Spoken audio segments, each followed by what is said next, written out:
All right, shalom, shalom. First things first, I want to give honor and praise unto Yahweh, Ba'ashem, Yahushai, Ba'ashem Rachak. Say Barakati Hawa, Barakati Yahushai, Barakati Hawa, Barakati Yahushai, Barakati Hawa, Barakati Yahushai, Ba'ashem Rachak. And we give double honor to our apostles and our elders, which is apostle elders, a great millstone, which feed us with knowledge, wisdom, and understanding through the spirit and power of Yahweh Yahushai. 2025, which is the hopeful year of our deliverance and the judgment and the destruction of Esau, man. Let's jump into it. We're going into the topic of the Gentiles, which it's a pretty much these Christians of they can tell the only way they can try to, because the prophecies are speaking too loud. All right, I say that because we always go back to the time of doubting, you can call it that, the time where the truth was out, but people didn't believe it. They seen it, but they didn't believe it. Just like when you see like a fighter, he's coming up in the rankings, and he starts off good little fighter, he starts learning, and then he starts, being undefeated, and he raises up in the ranks, and he becomes a contender. All right, this truth has turned into a contender. Now we have become the champs, through the spirit and power of Yahweh Shai. When it comes to prophetic words, the scriptures, it's unbeatable. So you got Christianity that has held the seat. You got the Roman Catholic doctrine that is pushed out through the planet Earth, and all that is being dismantled. That's why the Lord said he's going to, with the sword of his mouth. Exodus says that the Lord is a man of war. The Lord is his name.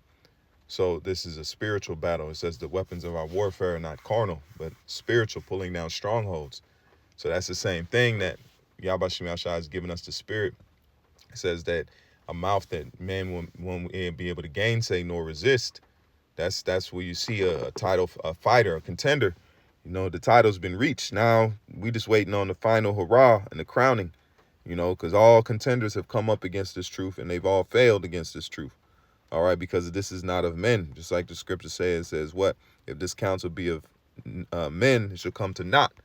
So they know this ain't coming to naught. It's growing, it's increasing that way. Now you got guys that are falling out, people that are falling out because it was prophesied. They can't say, oh well, y'all are losing people and this and that. Guys, that's a part of the battle. It says some are gonna fall away, and some of the seeds, some are gonna land on fertile soil, and they're gonna grow and bring forth fruit. Others are gonna be choked out by the thorns of this world, and we've seen many situations like that, man. Many guys come in, many guys go out. It's a damn, when you start looking at it, it's vast. But the Lord he says the kingdom of heaven is likened unto a net, that pulled the good and the bad. So Yahweh Shai is really exalting this thing, but these Christians are trying to get themselves in there by saying what the Gentiles and oh, the Lord loves everybody, which, if you read the Old Testament, it says the Most High is not a power that he should change nor lie. So if he told the Israelites to go and destroy the Canaanites, that ain't change. He said go and set up this kingdom and go and set up your home, okay? Because that's going back to the curses, going back to Shem, Ham, and Japheth in the time of Noah, okay? All right, so the main point is they're trying to get their foot in the door, but there is no foot in the door, because once we dismantled this Israelite foreigner and the Hellenization of the Israelites, then they're done. There's no way they can get themselves in there. That's why they're battling tooth and nail to try to get, the understanding of the Gentiles, who they was and who they are today. All right, so I asked the chat. I asked the chat about the Hellenization and the Gentiles. So let's read it. And this is when in depth. There's a couple bones in here, so we'll pick it out as best as we can through the spirit and power of Yahweh Shai, and to make sure this is an edifying lesson, all right, to show you that once we get this dismantled, it's over with.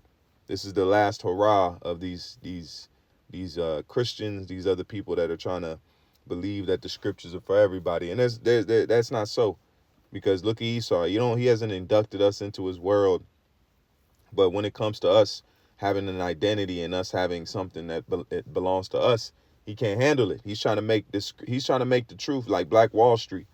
That's why he's going to come violently. He's going to, because we, just like Black Wall Street, they were doing their own thing without Esau. All right. Esau has to try to get himself in there by using these agents, using these provocateurs or some of these guys that just bug the fuck out. Whatever it is, the Lord is saying that he's going to make us, what does it say? Same thing with Yahushua, stone of stumbling. They're stumbling at this because they believe that we don't know what we're talking about, or we have it wrong. But that's not for that. Their unbelief is not going to change this, man. All right, it's going to solidify everything that's coming to pass through the Spirit and power of Yahweh Shai. So let's jump into it. It says, of course, this is a complex and fascinating period of Jewish history that is crucial. See, that is crucial for understanding the context of the New Testament. The theory that many Gentiles in the New Testament were actually Hellenized Jews is a compelling one, supported by historical evidence and textual analysis. Okay? Read it again. Here are detailed outlines of the Hellenization period and the journey of Israelites becoming Gentiles, complete with historical examples, supporting scriptures, and conclusions on the wild olive branch metaphor. Okay? Because that's what they talking about. They're grafted in, Assyrians, Egyptians, all the, because we were separate. We were sent. We were what did it say? We were spread out through the four corners of the planet Earth. We were in different places. Just like now, we're American. We're in the land of Babylon, Babylon the Great, the modern day Babylon. Okay, so we are called Babylonians till we came to the understanding that we're not Babylonians. We are Israelites that were sent over here. We lost our identity, and it came back through, it says, faith cometh by hearing.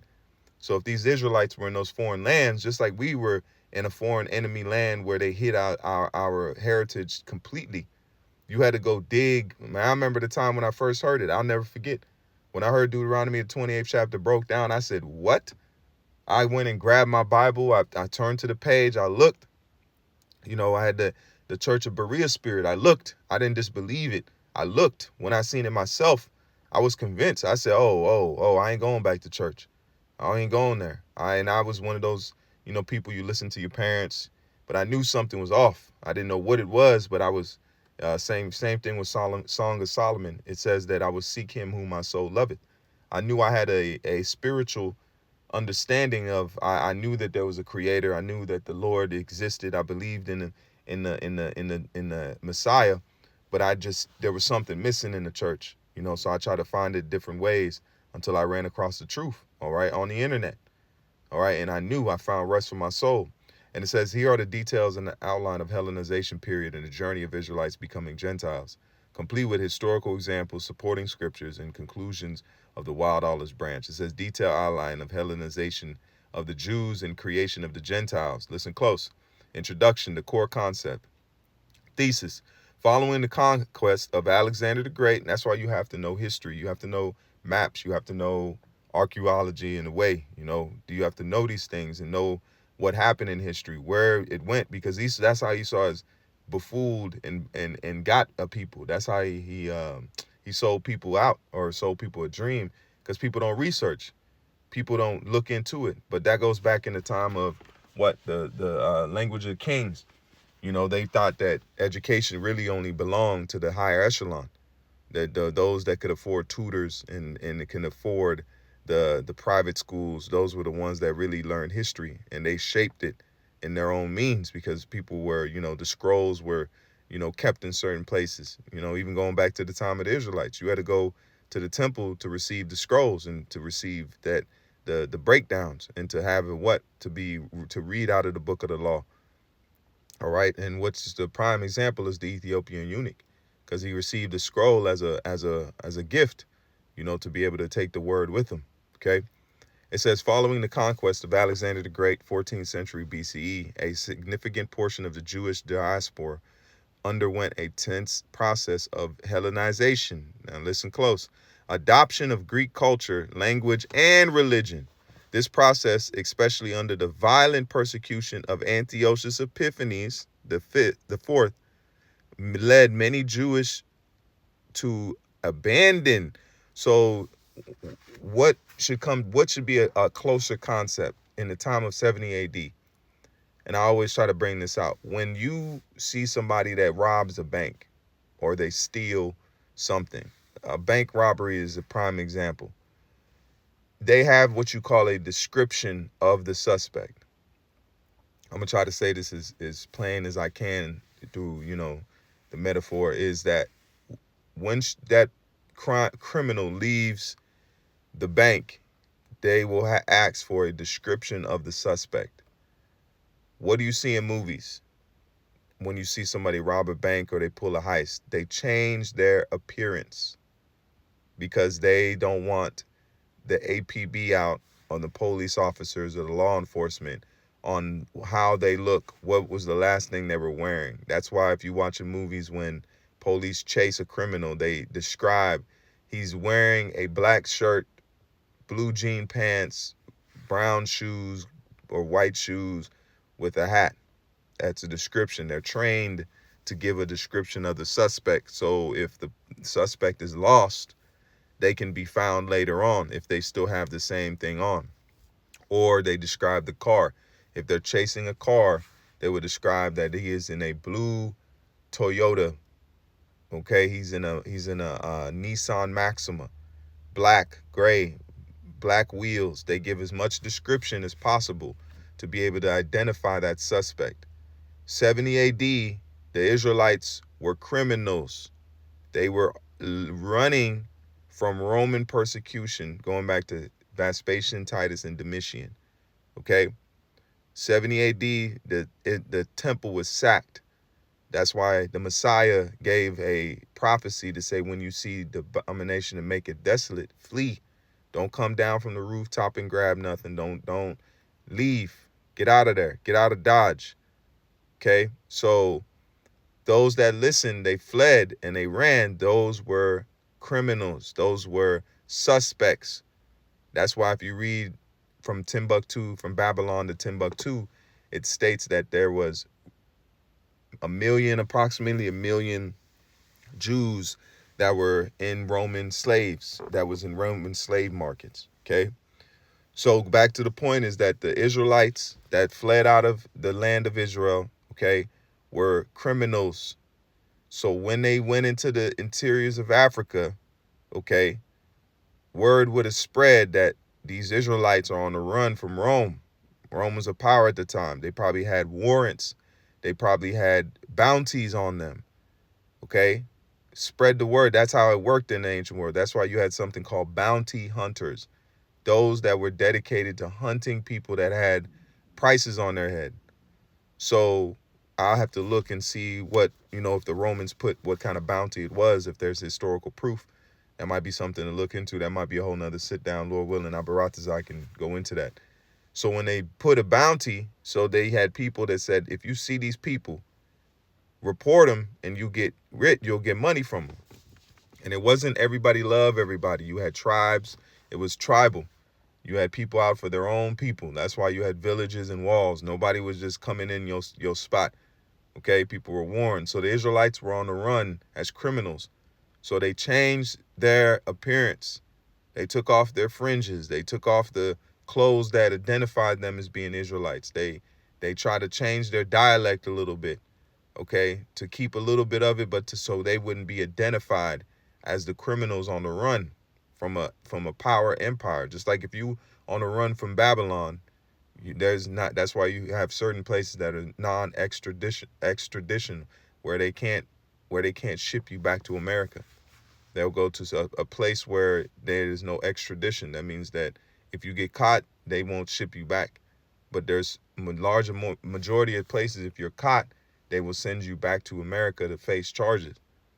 So same thing, Rome was a powerhouse at the time. So if you were caught, you were sent back to the Romans or given to the Romans to face judgment under the Roman persecution, okay, for that bounty or for whatever was given as a price on your head. So that's the main point to show you why the Israelites. So it wasn't just nations changing. It wasn't just so-called other people changing the Israelites through exposure and different things like that. Israelites changed themselves on purpose to hide themselves, hide their kids, protect who they was. They told their children probably not to, move a certain way. Don't try to be low key. That's what we were trying to do. We were running from Roman persecution. Just like a criminal runs from the law, you try to make yourself as less conspicuous as possible. You don't want to be a suspect. You don't want to be suspected of being a criminal or suspected to be somebody that they're looking for. Okay? So they changed their appearance. They changed their willfully. Okay? What does Isaiah say? It says, "You even thou shalt discontinue from the heritage that I gave thee." Okay? So we ourselves as Israelites, and I can tell you that, in the culture that I come from, we have certain traits that go back to the Israelites, but some of it was changed. Okay? And it says adopted Greek culture, language, Salakia, and the Antiochus Epiphanes led many Jews to abandon the Torah and assimilate, see, completely into the Greek culture. By the first century CE, the assimilated Jews and their descendants were often indistinguishable from the ethnic Greeks and Romans and were referred to as Hellenists, or Greeks in the culture. That's why you got Hellen and Hellenista. Okay. In a culture religion sense, the same word translated as Gentiles in the New Testament. Key terms: Hellenization, adoption of Greek language, custom, dress, philosophy, and religion. Diaspora, Jewish living outside Judea. Gentiles, from Latin gentilis, a term meaning nation or people used primarily to mean non-Jew. Okay. Historical processes of Hellenization. The conquest of Alexander the Greek, the Creep, Alexander's empire unified the Eastern Mediterranean and Near East, making Greek the lingua francia, common language of trade, government, and culture. Just going back to the Canaanites, the Phoenicians. All right, well, it says the language of Canaan. If you look at the language of Canaan, you will see that it goes back to the Hebrew dialect. Okay, same thing if you look at Ezekiel, I think Ezekiel the 16th chapter, where it says that thy nativity was in thy navel was cut in Canaan, if I'm not mistaken. If you want to look it up, Ezekiel 16 is a beautiful chapter.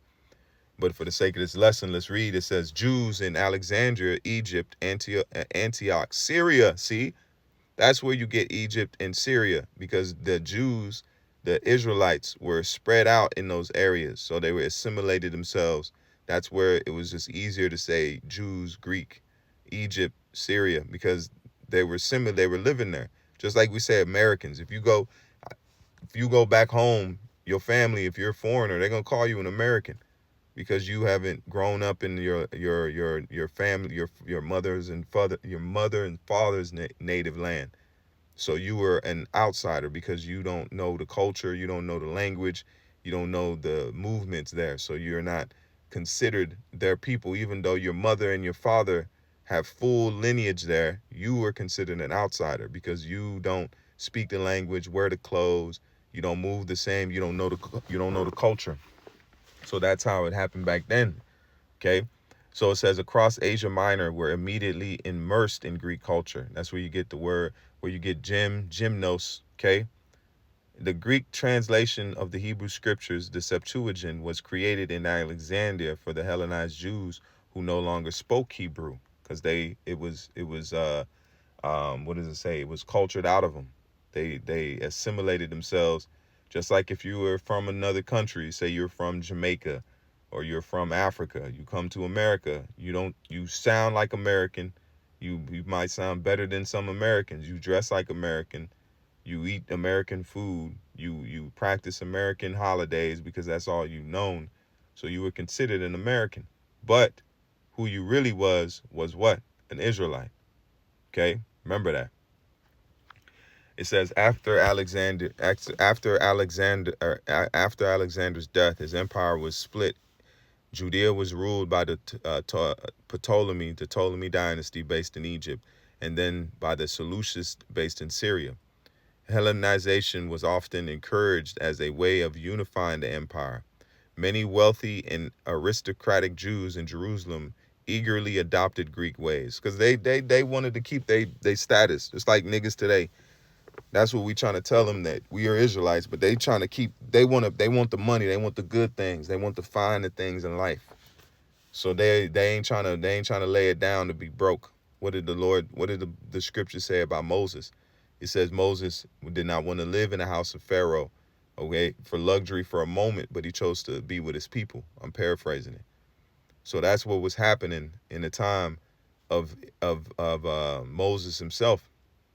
Was he was coming out of that place, and he chose to be what with the poor of his people, lose everything. But these Jews, and the same thing with Jake today, they have a little bit of clout or so-called status. They even though they might somewhat believe it, they don't want to give it up because they don't want to be broke. Just like the Lord told that rich man, he said, "Sell all and follow me." And he said he went away sad because he had great substance. So he wanted that money and that thing rather than to serve the Heavenly Father and the Son, and to be poor for a moment. We about to inherit everything. We're about to inherit immortality. There's no amount of money on the planet Earth can purchase immortality. That's why it says, well, what's the point of losing some money when you're gonna gain immortality? What is it saying? You can get rich twice. You can lose your life, but you can get rich twice. You see what I mean? You can get rich again, but you can't get another life. All right, if it's taken. All right, you'll come back in another body in another reincarnation. But when it comes to that, you can lose your life, but you can get rich twice. So we lose on this, and we gonna get money and everything that you desired, but serve the Lord. Okay. And it says Hellenization was often encouraged as a way of unifying empires. Many wealthy aristocratic Jews in Jerusalem eagerly adopted Greek ways. Greek names, gymnasts, discarding circumcision. Exactly. The crisis, Antiochus the Fourth Epiphanes, and forced Hellenization. This is the most critical period for understanding forced assimilation. Listen close. The Seleucid king Antiochus Epiphanes outlawed Judaism upon penalty of death. His action described in the book of 1st and 2nd Maccabees Apocrypha and by the historian Josephus included this was a desecration of the temple, erecting an altar to Zeus Olympius and sacrificing pigs on the temple altar, the abomination of desolation, banning Jewish practices, outlawing Sabbath observation, circumcision, and dietary law. This has been happening throughout history. Go look in the time of Daniel, okay? Shadrach, Meshach, and Abednego. Look at all these stories of our culture being forced out of us by the penalty of death or torture. Okay, everybody ain't built like that. You have a certain spirit. It's a heavy spirit for you to be on, that the Lord has to put on you for you to take death for His name's sake. Going back to the disciples and the Messiah Himself. It says forced pagan worship, requiring Jews to sacrifice on to pagan gods and eat pork. Execution of the faithful. Those who refused were tortured and killed. It's under the story of the 7 sons of Maccabees, okay, which we always quote that. All right, the mother spoke up. The mother was in spirit. All right, it says the result in creation of the Gentiles from Israelites. The persecution created a clear divide. A faithful Maccabean Hesiod fought a guerrilla war, the Maccabeans revolt, and eventually rededicated the temple in the origins of Hanukkah, which even Yahushua celebrated. Apostate, the Hellenizers, a signifying number of Jews to save their lives, livelihood, and social status fully assimilated. They abandoned circumcision for themselves and their sons, stopped observing Sabbath and dietary laws, they ate pork, participated in pagan sacrifices and festivals. That's where you get the modern day example of that is the NFLs getting scholarships, playing in these things. And certain of those places, they can tell you to do certain things. If you in NFL or NBA, you got to do certain things that they tell you for that contract. It's in the contract. Okay, adopted Greek names and completely integrated into the polyistic culture. All right, that's where you get Cornelius. He had a name that was in a Hebrew name. Within a few generations, these families lost their Jewish identity entirely. They were raised as Greeks, worshiped Greek gods, and were culturally and religiously identical to Greek Gentiles. Yet, ethnically, they were descendants of Israelites. They were descendants of Israelites. New Testament supports evidence in Hellenized Greeks, Gentiles. The New Testament reflects this reality, distinguished between cultural Greeks and Gentiles, ethnic Jews, Gentiles. First Corinthians 12:2. It says key supporting scripture. No, you know that you know that when you were pagans, Gentiles, you were led astray in mute idols. However, you were led. See, analysts, Paul is writing to the church in Corinth, a Greek city. He reminds them of their past life worshiping mute idols. This implies his audience included people who were formerly pagan Greeks. However, a strong case can be made that many of these Greeks were descendants of those assimilated Jews from the Maccabean era. They were Gentiles by practice, but called the bloodline of Israel. Come on, man. Close the book, Ak. Close the book, Ak. It says cultural distinction in the New Testament. The New Testament often used Jews and Greeks, Helen, as a dichotomy, but Greeks is a cultural, not strictly ethnic term. It says Romans 1:16, for I am not ashamed of the gospel, for it is the power of Yahweh for salvation to everyone who believes, to Jews first and also to Greek. It's talking about Israelites. Galatians 3:28, there are neither Jew nor Greek, for you are all one in Mashiach Yahushua, because it's saying that you ain't a Greek no more. The door is open to you. All our sins have been blotted out. Those that knew they were Israelites and those that didn't. That's why the commission was sent out. Yahushua said, go and preach, saying the kingdom of heaven is at hand. That's the good news to tell those that were cut off, okay, that were dispersed, that they were accepted back again. All right, you can come back home. That's also going into the wedding, calling those that were lame, that were beaten, that were broke down. Those are going into the Israelites also, that were messed up. They weren't in the fullness. Okay, if you're lame, you're not at your fullness. So if you don't know who you are, just like we were lame, we were beat up, we were fucked up. All right, if the Lord would have came in 2000, a lot of us would have been donezo, because we were in a Gentile state of mind.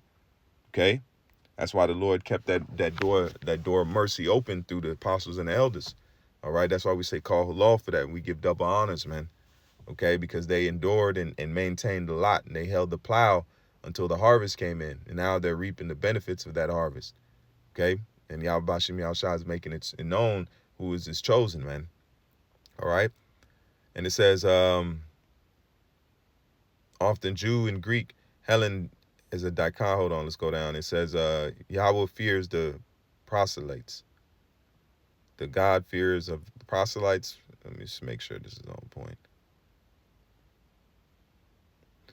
Well-documented class of Gentiles who attended synagogues, worshipped in Yahweh's by the power of Israel, and followed some Torah laws, Sabbath, dietary rules, but refused circumcision. Many of these God-fearies were likely descendants of Hellenized Jews, feeling a pullback to the ancestral faith. They were halfway between Gentiles and Jews. Acts 10:16, it says, in Pisidian Antioch, Paul addressed the synagogue crowd, men of Israel, and you who fear Yahweh, later the brothers, sons of families who Abraham, and those among you who fear Yahweh. It says he groups God fears with the sons of Abraham. Acts 10:2, Cornelius, a Roman centurion, is described as a devout man who fears Yahweh and all his household. See? So it's showing you that these Hellenized, those that were changed, were being inducted back in. Okay, it started with Peter, but Paul took up the mantle. Okay, that's why he magnified his office. Okay, so that's a good point. I'm gonna stop there. There's more meat on the bone. There's not too much, but it goes into the wild olives. That can be a different sit down, a quicker, in-depth sit down, and we can break it down. But you see here, it's clearly the information's out. Esau, for this information to be put together, Esau knows that the Israelites were the Gentiles, and he's just trying to sell a wolf ticket, man. And these niggas are buying it, man. All right, so Lord willing, is that a final lesson? With that, I say call hello, Yahweh, Ba'ashem, Yahweh Shai, Ba'ashem Mechak. Until the next time, I say Shalom, and more not, I never keep faith. Shalom.